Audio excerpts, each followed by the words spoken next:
Assalamualaikum warahmatullahi wabarakatuh. Masih bersama saya Karjo Suwito Jos. Halo guys. Pada pertemuan kedua kali ini untuk kelas 7, materi kelas 7, kita akan membahas teknik pengolahan pangan. Semoga saja kalian sehat semua di rumah. Kita jangan lupa tetap menggunakan masker pada saat kalian bepergian.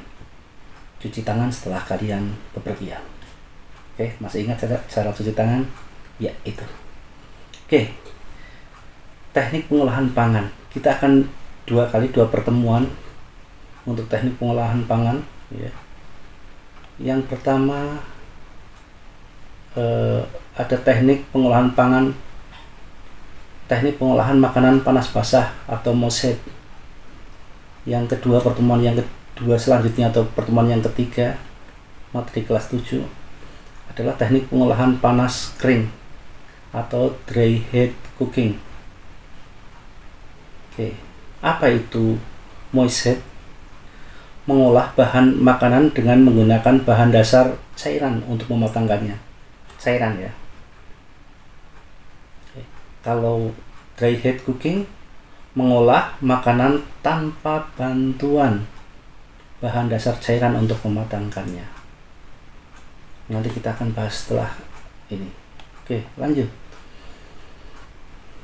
Teknik pengolahan makanan panas basah atau moist heat cooking. Yang pertama dan sering dilakukan oleh kita yaitu merebus, atau bahasa Inggrisnya boiling. Apa itu boiling? Apa itu merebus? Saya yakin kalian tahu. Yaitu mengolah bahan makanan dalam cairan yang sudah mendidih. Ya, bukan belum mendidih tapi sudah mendidih. Cairan yang digunakan dapat berupa air, bisa juga kaldu atau susu.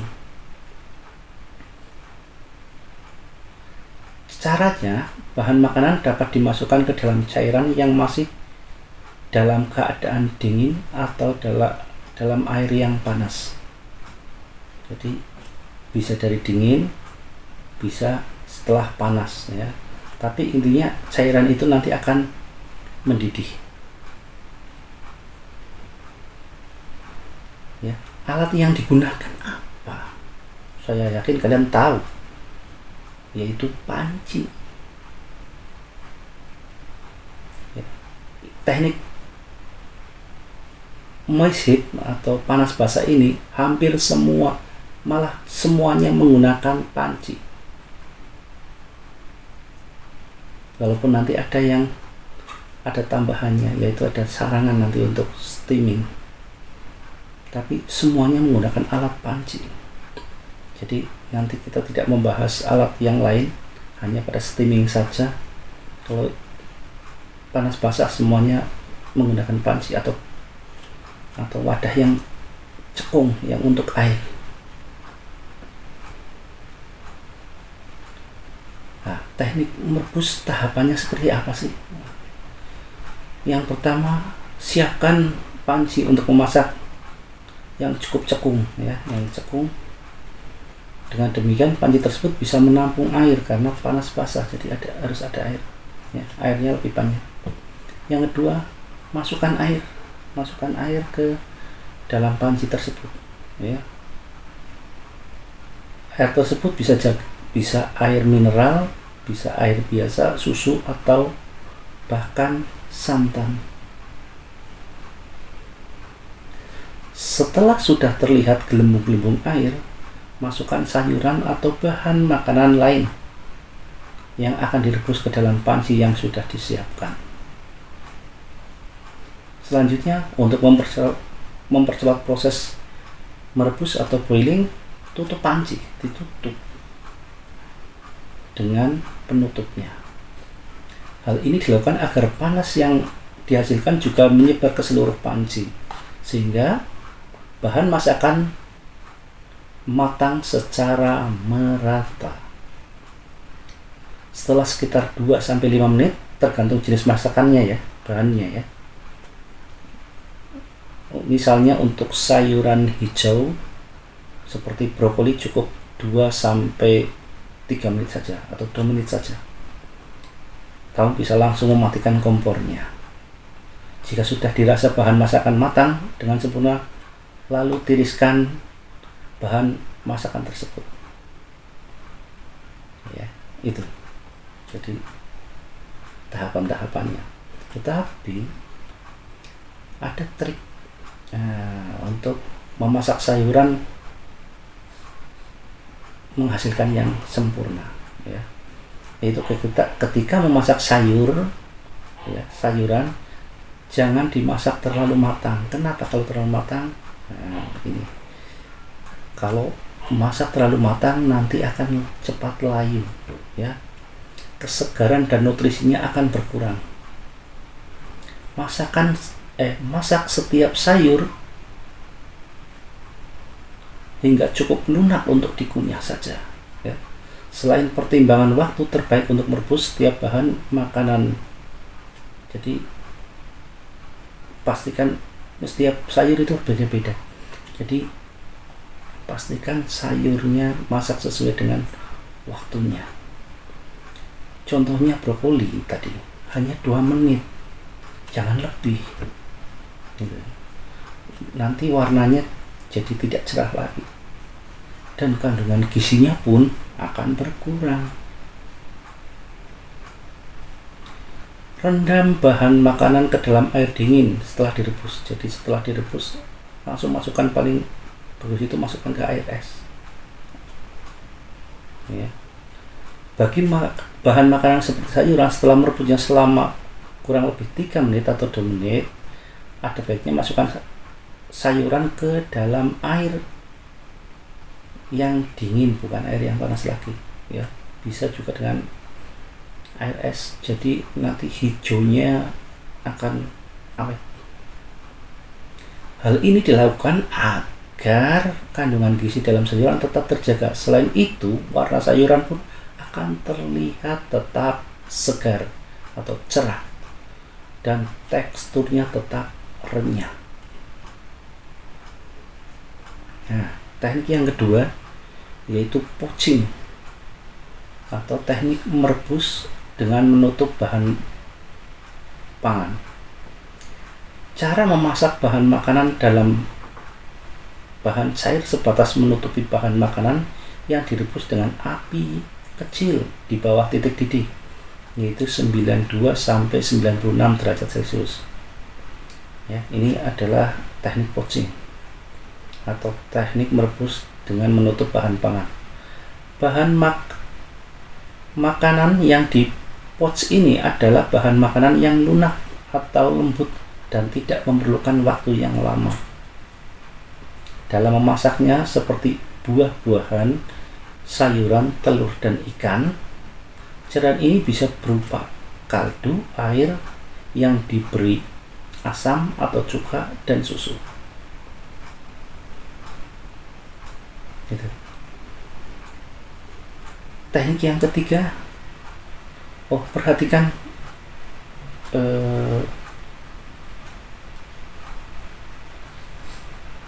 gambar di samping, ya, bahwa telur ini dimasak dengan teknik poaching hanya menutup bahan pangan saja. Jadi hanya sampai batas air, menutup bahan makanannya saja, tidak berlebihan airnya. Oke, selanjutnya teknik merebus dengan sedikit cairan atau braising. Teknik braising adalah teknik merebus bahan makanan dengan sedikit cairan, kira-kira setengah dari bahan yang akan direbus, dalam panci yang tertutup dengan api dikecilkan secara perlahan-lahan.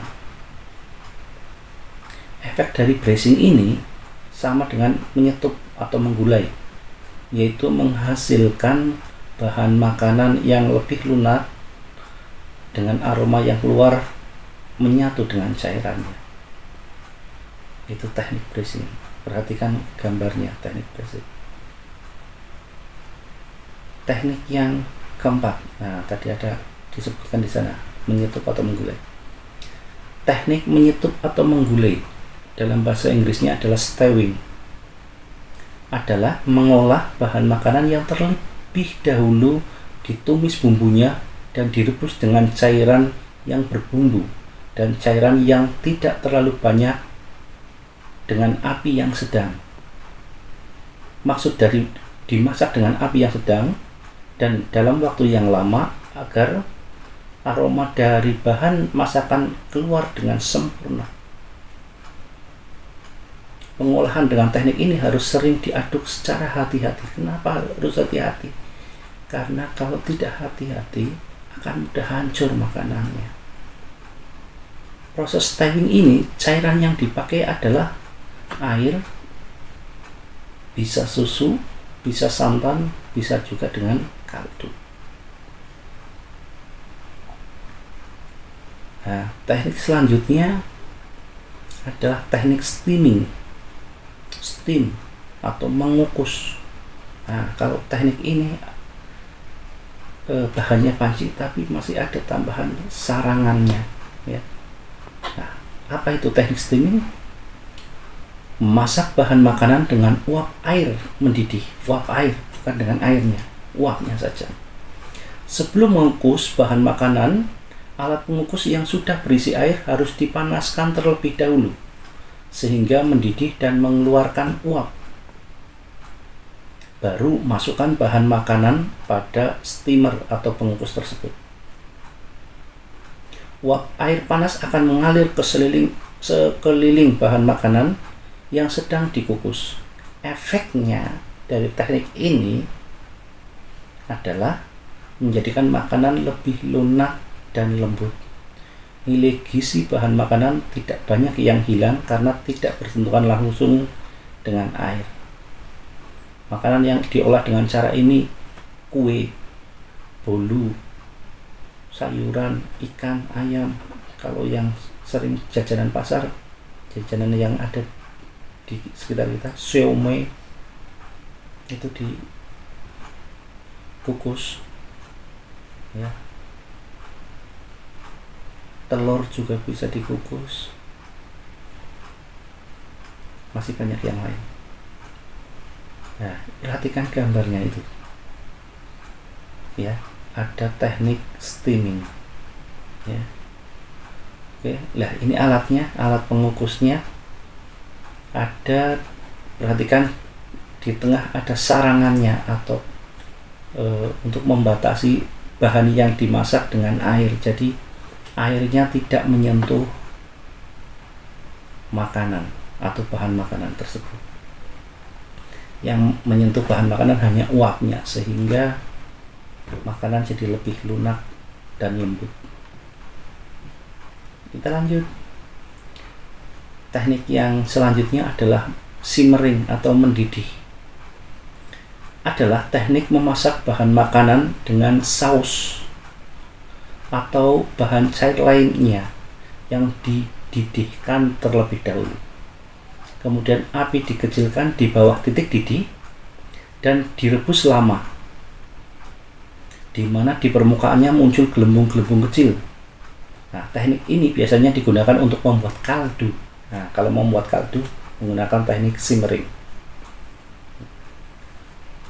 Ya, saya ulang, teknik ini biasanya digunakan untuk membuat kaldu yang mengeluarkan ekstrak-ekstrak dari daging yang direbus. Oke, selanjutnya ini teknik yang terakhir untuk panas masak, yaitu mengetim.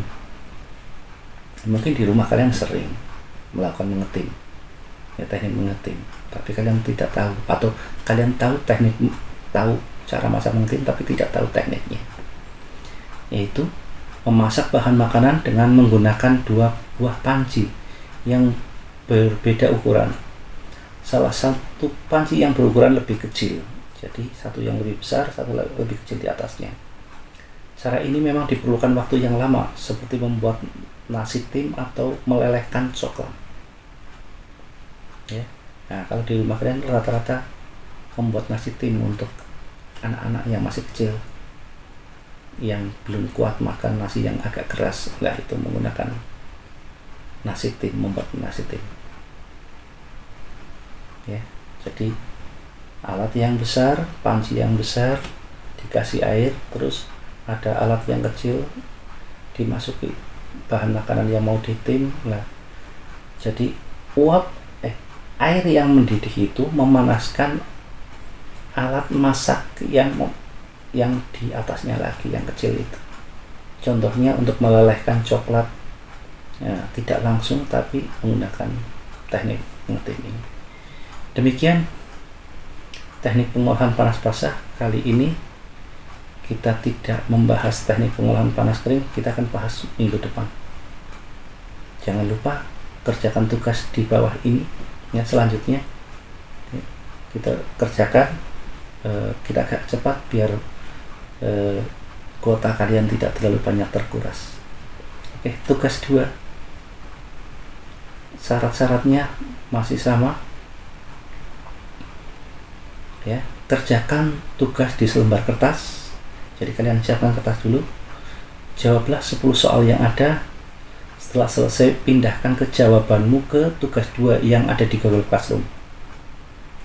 Di tugas pada Google Classroom sudah tidak ditulis lagi soalnya lagi, sehingga kalian hanya mengisikan jawabannya saja, A, B, C, atau D. Itu saja. Jadi kalian tinggal jawab saja. Tuh. Pastikan nilai jawabanmu maksimal. Kemarin sudah banyak yang dapat nilai 100. Saya harapkan semuanya dapat nilai 100 untuk tugas yang kedua ini. Oke, kita masuk. Sebelum mulai, jangan lupa subscribe. Tapi yang sudah subscribe jangan di-subscribe. Jadi kalau sudah ada tulisannya, kalian sudah pernah klik subscribe, jangan diklik lagi, nanti tidak subscribe. Kalau tidak subscribe, minggu depan pertemuan yang akan datang kalian tidak mendapat informasi bahwa kita sudah mengupload video yang ketiga. Jadi pastikan kalian sudah subscribe. Oke. Ya, tugas yang kedua, yang pertama, dari berbagai teknik makanan panas basah, masing-masing mempunyai kekurangan dan kelebihan. Dalam mengolah buah dan sayur tidak boleh dilakukan terlalu lama karena A. merupakan suatu pemborosan, B. mengurangi kandungan nutrisinya, C. rasanya menjadi tidak enak, D. dapat menyebabkan keracunan. Silahkan dijawab. Lanjut yang kedua. Dalam teknik pengolahan makanan panas basah, selain menggunakan air, cairan yang digunakan untuk mengolah makanan dengan cara merebus atau boiling adalah A. kaldu dan susu, B. santan dan kaldu, C. susu dan air es, D. santan dan susu. Ya, lanjut nomor 3, silahkan kalian kerjakan. Kalau masih belum jelas, kalian boleh putar ulang dari depan, perhatikan mana jawaban yang benar. Jangan langsung menjawab, karena kalau menjawab kadang belum tentu betul. Jadi pastikan kalian sudah mudah. Soal yang ketiga, dalam pengolahan bahan pangan diperlukan teknik pengolahan khusus. Berikut ini yang termasuk teknik pengolahan bahan pangan dengan bahan dasar cairan untuk mematangkannya, yaitu boiling, poaching, baking, grilling, B. grilling, sauteing, deep frying, C. steaming, shallow frying, stewing, D. boiling, braising, simmering. Silakan dijawab. Nomor 4. Bu Karjo akan membuat pesanan es pisang Mambo. Bahan-bahan yang diperlukan diantaranya menggunakan coklat blok atau balok ya. Untuk melelehkan coklat blok tersebut, Bu Karjo membutuhkan 2 alat memasak yang berbeda ukuran. Salah satu alat diberi air dan di atasnya diberi alat yang lebih kecil berisi potongan coklat blok. Teknik yang digunakan Bu Karjo dalam melelehkan coklat blok adalah teknik titik-titik. A. Merebus, B. Menyetup, C. Mengukus, D. Mengetim. Lanjut. Nomor 5. Bu Wito akan memasak telur menggunakan teknik panas basah. Sebaiknya Bu Wito menggunakan teknik A. Boiling, C. Steaming, D. Poaching, D. Simmering. Ya, tadi di depan sudah dibahas. Nomor 6. Dalam teknik pengolahan makanan panas basah, selain menggunakan air, cairan yang digunakan untuk mengolah makanan dengan cara stewing, ingat stewing, adalah A. Kaldu dan susu, B. Santan dan kaldu, C. Susu dan air, D. Air, susu, santan dan kaldu. Lanjut. 7. Pak Karjo setiap sore membeli jajanan siomay di depan rumah. Siomaynya lembut dan lunak, serta nikmat sekali. Pak Karjo penasaran cara memasak siomaynya. Siomay direbus tetapi tidak terkena air langsung. Teknik yang digunakan untuk masak siomay adalah A. Boiling, B. Steaming, C. Poaching, D. Simmering.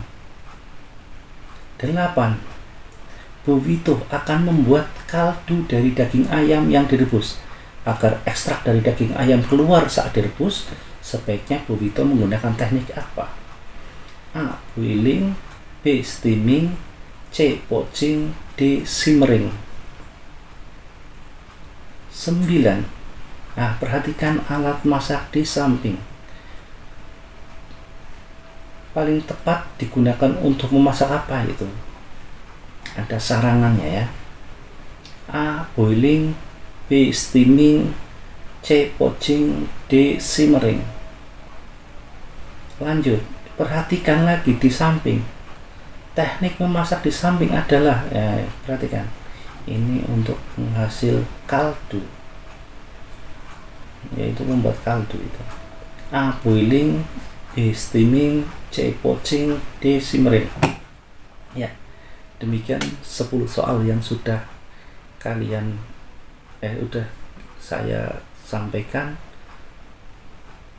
Silahkan kalian jawab soal-soal tersebut dan masukkan ke Google Form di Google Classmate yang sudah saya siapkan.